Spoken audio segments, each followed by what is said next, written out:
Presente alla spedizione degli alpini di Romance di Sonzo a Genova, il primo cittadino, Michele Calligaris, si è soffermato sulla questione dei ristori alle famiglie sfollate per l'alluvione del 17 novembre 2025, dove persero la vita Quirin Kunert e Guerina Scozzai.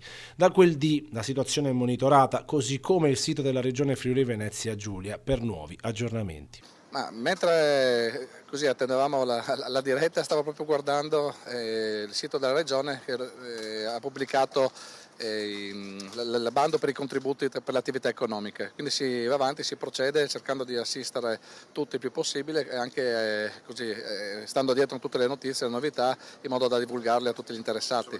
La situazione non è delle più semplici, ma questo si sapeva, con il sindaco che però ha come obiettivo quello di voler dare risposte più possibile concrete ai suoi concittadini che vivono ancora momenti drammatici nel ritorno alla normalità. Ma piano piano si cerca di andare in quella direzione, ecco. E chiaramente noi cerchiamo in tutti i modi di dare una mano, assistere, spiegare e periodicamente anche incontriamo la comunità.